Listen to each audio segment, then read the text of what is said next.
BSc third या maths के बच्चों, पेपर थर्ड ऑप्टिमाइजेशन टेक्निक का है।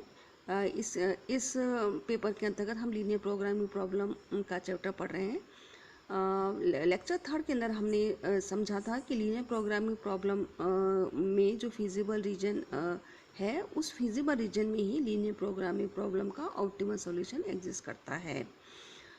इसको और अच्छी तरीके से समझने के लिए आज हम कुछ एग्जांपल्स लेंगे। तो एग्जांपल नंबर फर्स्ट हम ले रहे हैं। एग्जांपल नंबर फर्स्ट क्या कहता है कि क्या है ये, solve the following linear programming problem graphically, minimize z subject to this this this this this and x1 x2 greater than equal to 0। यहाँ पर क्या मतलब है, जो हमारा लीनियर प्रोग्रामिंग प्रॉब्लम है वो दो वेरिएबल x1 और x2 के अंदर है।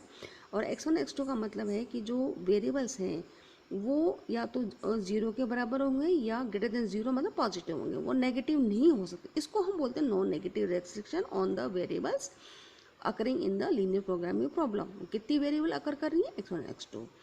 अब सॉल्यूशन है, to find solution graphically we convert all inequalities into equation. जितने भी इनइक्वालिटीज हैं उन सबको हम इक्वेशन में कन्वर्ट करेंगे। इसको हमने इक्वेशन में कन्वर्ट किया, इससे कन्वर्ट किया, इससे कन्वर्ट किया, इससे, इन सबको कन्वर्ट करके हमने 1 2 3 4 5 इन 5 इक्वेशंस को नंबरिंग दे दी हमने। ये पांचों समीकरण सरल रेखा को रिप्रेजेंट करती है 2 डायमेंशन के अंदर। इसको अगर हमें किसी भी सरल रेखा को अगर ग्राफिकली प्लॉट करना है तो हमारा एक सबसे सिंपल तरीका है, जो आप स्कूल एजुकेशन के अंदर 11th 12th या 10th के अंदर आप पढ़ चुके हैं। तो हम पहले क्या करते हैं, चूँकि x1 x2 में, तो हम सबसे पहले हम लेंगे दो लंबा सरल रेखा है, जो जिसमें एक तो होगी x1 को, वो x1 एक्सिस को रिप्रेजेंट करेगी, दूसरे को x2 को करेगी।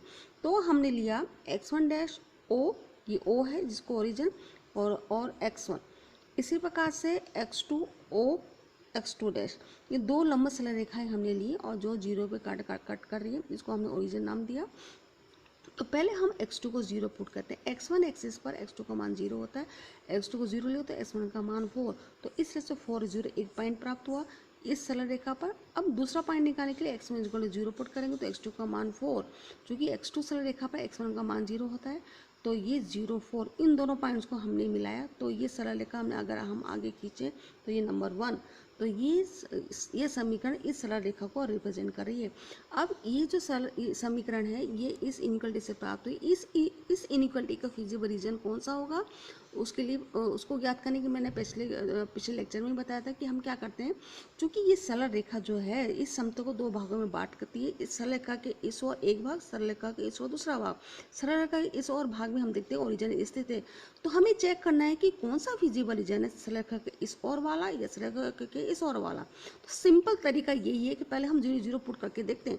0 0 पुट किया तो 0 0 is 0, 0 is always less than equal to 4। Yes, इसका मतलब इस सरल रेखा के इस और स्थित जो रीजन है, ये पूरा जो ये जो रीजन है इस सरल रेखा, ये सारा रीजन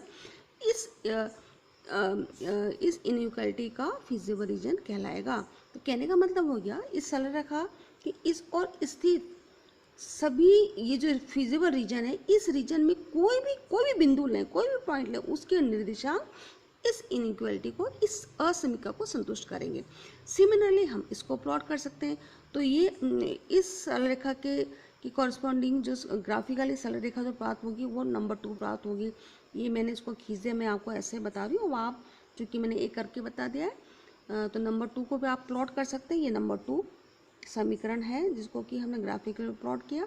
अब नंबर 2 की कॉरस्पॉन्डिंग फिजिबल रीजन प्राप्त करने के लिए हमने वापस से वही देखा, सरल रेखा ये था, दो पूरे समतल को दो भागों में सरल रेखा के इस और स्थित एक क्षेत्र और सरल रेखा के इस और से दूसरा क्षेत्र, कौन सा क्षेत्र फिजिबल रीजन होगा इस इनइक्वालिटी के कॉरस्पॉन्डिंग। तो हमने 0 0 पुट किया तो 0 is greater than equal to 8 9।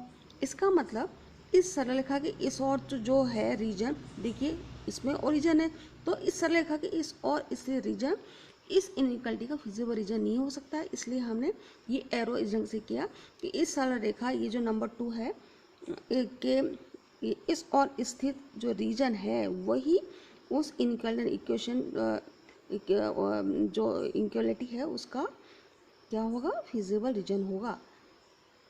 अब थर्ड को हम प्लॉट करेंगे, तो इसी में वापस से थर्ड जो इक्वेशन है ये हमने प्लॉट किया, देखिए ये हमने शो कर रखा है, ये थर्ड है, ये थर्ड, ये पूरा थर्ड है, ये सरल रेखा, इस सरल रेखा हमने प्लॉट किया। अब इस इक्वेशन के कॉरेस्पॉन्डिंग फिजिबल रीजन प्राप्त करना, तो 0 0 पुट किया, तो 0 0 0 can not be greater than 4, इसलिए इक्वेशन ये जो सरल रेखा थर्ड है कि इस और स्थित, इस और तो रीजन है, तो ये वाला रीजन इसका फिजिबल रीजन नहीं हो सकता है, तो ऊपर वाला, तो उसको हमने इक्वेशन हमने ऐसे एरो ऊपर करके हमने बता दिया, क्योंकि ऊपर वाले रीजन में ओरिजिन स्थित नहीं है।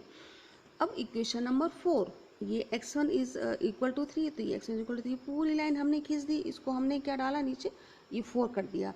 अब इसके कॉरेस्पॉन्डिंग कौन सा आएगा, आप 0 पुट किया, यहाँ पर देखिए 0 पुट किया, 0 इज लेस देन 3 होता है, बिल्कुल ठीक होता है।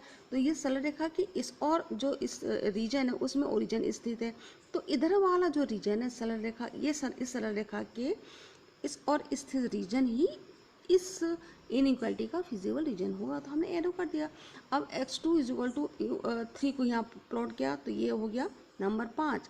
अब इसके कॉरेस्पॉन्डिंग 0 पुट किया, यस, तो इस और सरल रेखा के ऊपर एक रीजन है, सरल रेखा के इस और एक रीजन, कौन सा रीजन होगा, नीचे वाला, क्योंकि इस वाला नीचे वाले रीजन में ओरिजिन स्थित है और संतुष्ट भी हो रहा है यह इनइक्वालिटी। तो हमने कहा अब कॉमन रीजन कैसे निकालें। कॉमन रीजन अगर आप देखो तो देखिए यहाँ पर ये नीचे आ रहा है, ये ऊपर जा रहा है, तो जो रीजन आ रहा है एक तो ये ई ए बी सी, ए बी इस पर नहीं, ऊपर है ये बी सी डी ई, ये हमारे पास फिजिबल रीजन होगा। इसको मैं ऐसे प्लॉट कर देती हूँ, इसमें इसको शेडेड हमने कर दिया, ये यहाँ से आएगा।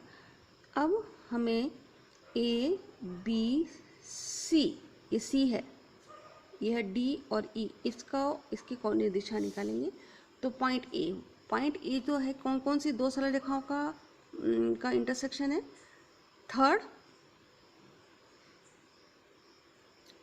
2 और 3, 2 और 3, 2 और 3 को अगर हम देखें, को अगर हम हल करें तो यही आएगा। 2 और 3 को आप हल करके देखें तो ये, अब आप चेक कर लीजिए, 8/7 x1 का मान हमने रखा,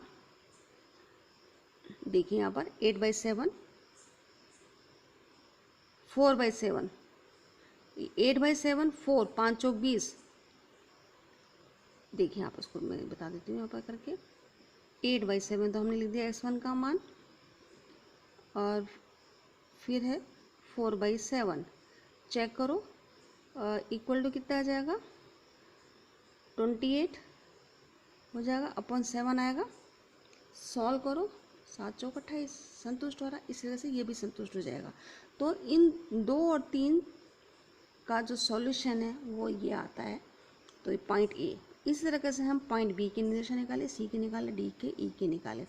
अब जैसा कि हम पिछले लेक्चर में पढ़ चुके हैं, जो फिजिबल रीजन, ये जो क्या क्लोज पॉलीगन प्राप्त हुआ, इन क्लोज पॉलीगन के जो वर्टिसेस हैं A B C D E, इन वर्टिस किसी एक वर्टिसेस पर ही इसका ऑब्जेक्टिव फंक्शन का मान, ऑब्जेक्टिव फंक्शन क्या है, मिनिमाइज, इसका मान एग्जिस्ट करेगा। तो इसमें ए बी सी डी इस सब के मान पुट किए हमने, तो हम देते हैं कि बिंदु ए पर ही सबसे मिनिमम मान प्राप्त होता है। अब इसको चेक करने के लिए आप इसको देख सकते हैं कि 1/1 ए का मान हमने, मतलब x1 का मान ये इसमें पुट किया, इसका ये मान पुट करेंगे, ए के निर्देशांक आ रहे हैं यहाँ पर 8/7, 4/7, यहाँ पुट करेंगे तो 4 मान आ रहा है। इसी तरीके से बी के निर्देशांक है 3 है, 1/5, तो ये इसमें पुट करेंगे, तो हम ये देखते हैं A B C D E, इन सभी के मानों को अगर हम इसमें पुट करते हैं तो मिनिमम वैल्यू जो z की आ रही है वो बिंदु ए पर आ रही है, जिसके कि निर्देशांक क्या है, वो निर्देशांक देखिए क्या मान आ रहा है, 4 आ रहा है, जिसके निर्देशांक है x1 = 8/7, x2 = 4/7। तो यह हमने हल प्राप्त कर लिया। अब और एग्जाम्पल हम नेक्स्ट लेक्चर में लेंगे। बस आज इतना ही, थैंक यू।